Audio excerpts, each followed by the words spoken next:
Hey everybody, this is an update to my Marincess deck profile. I know it's been some time since we've seen this deck on my channel, but I have given updates to make it even synchro summon. So we'll get started with our main deck.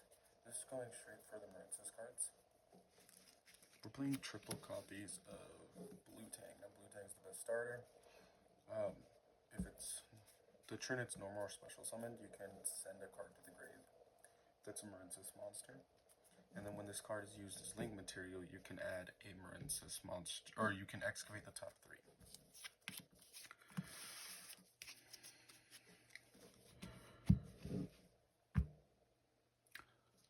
Welcome back, everybody. I know it's been some time since we've seen my Marincess deck profile, but this is an updated version for December 2024. We played triple copies of Blue Tang. Now, Blue Tang's probably the best starter in the deck. When it's normal or special summon, you can send a Marincess to a grave, and then when it is used as link material, you can excavate the top three cards and add a Marincess card from your deck.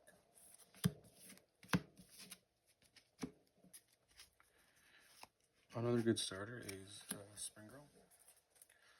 We also play Spring Girl at 3, and then we can banish a Marincess monster from our graveyard to special summon this card from our hand. So it's a great extender for the deck. Also, if it is used as link material, I can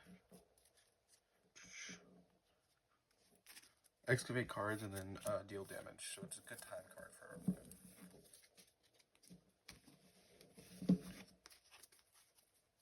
We're going to play triple copies of Seahorse. Seahorse has the ability that if it can special summon itself to a zone A Marincess monster points to, so the link monsters, of course. But then also if this is in our banish, or in our graveyard, except the turn it was sent there, we can banish this card to do the same thing with a different Marincess monster in hand. And then I only play 2 Pascalus. I do see why people play at 3, but I tend to not like this card because of its effect, of course. If it's normal or special summon, you can special summon a Marincess from hand, and you're not always going to have a Marincess in hand because this deck runs very low bodies for the Marincess deck, or for the Marincess cards themselves. We're going to play 1 Mandarin. Now, Mandarin can special summon itself to a zone a Marincess monster points to as long as you control 2 Marincess monsters. And then banish it when it leaves the field. You can also activate the Defecting Grave if you can get Marincess Mandarin to grave instead. I also play Sleepy Maiden.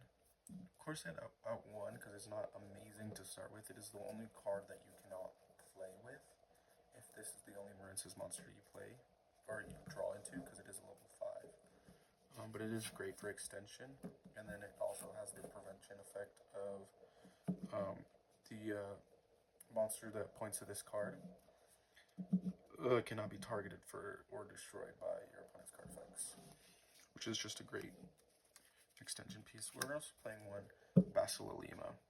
Now, I've seen a lot of people really fall in love with this card, but in my opinion, I don't see why people are playing it at 1-1.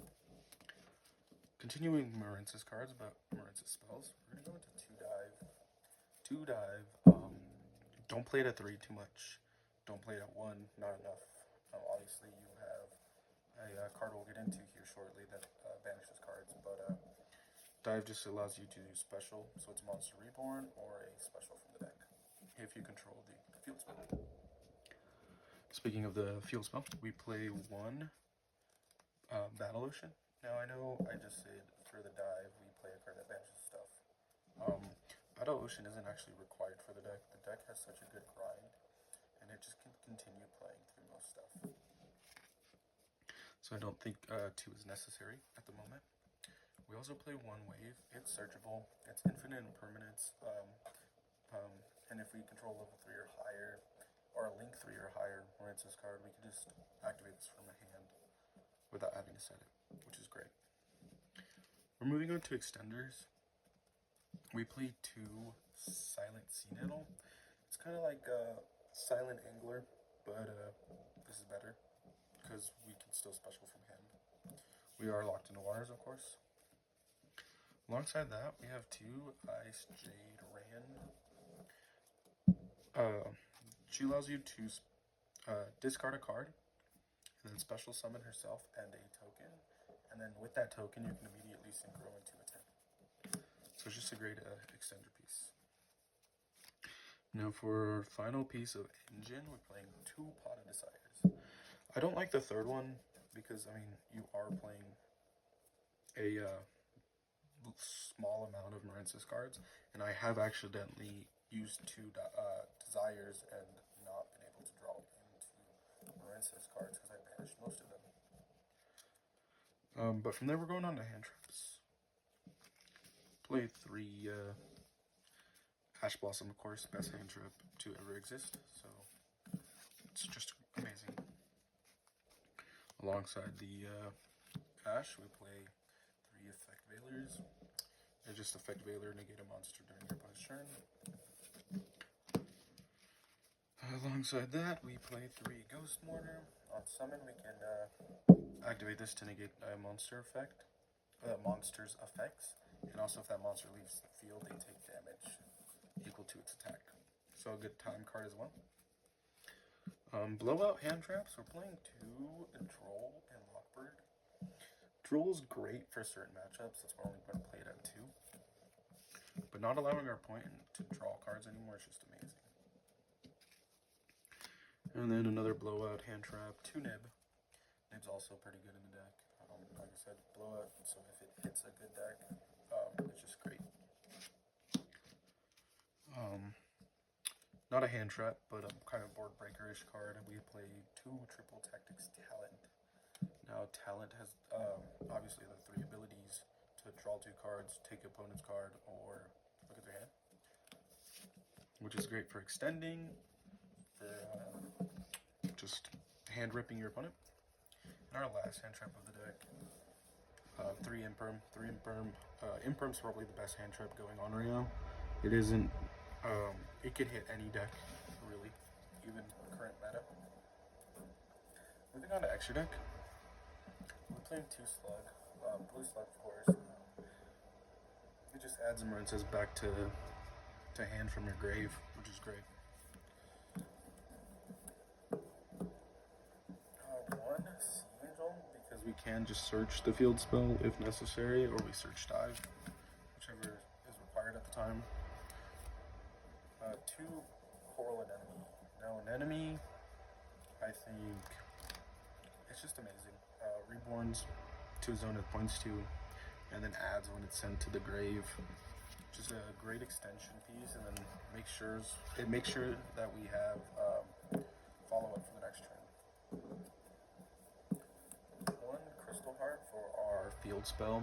Battle Ocean. If you use this card, your monster gains the effect.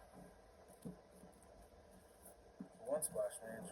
Everything we're playing is Cybers except for the Sea Nettle and the Ice Jade monsters. But just getting to Reborn and just keep link climbing is amazing.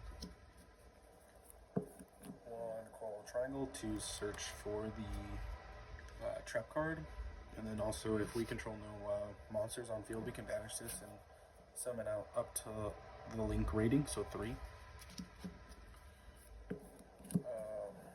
Marbled Rock, it just is another good card to recycle cards, and then has a battle effect, which rarely comes up.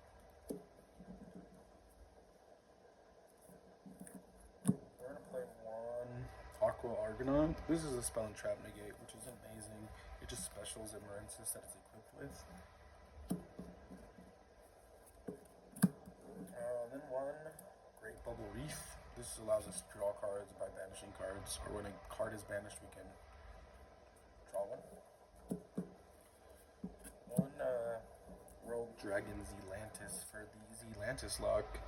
Banish all the monsters, and usually you're locked into water, so we can't bring them back.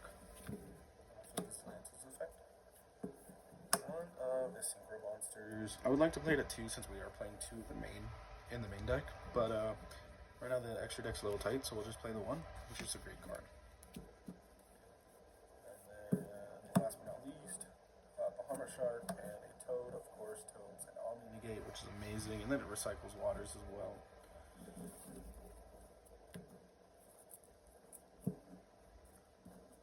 That's currently it for the Marincess deck. I know I want to get some test hands going with this deck. It is very consistent. It hardly breaks even though you're playing such a minimal Marincess package. But for now, that's it.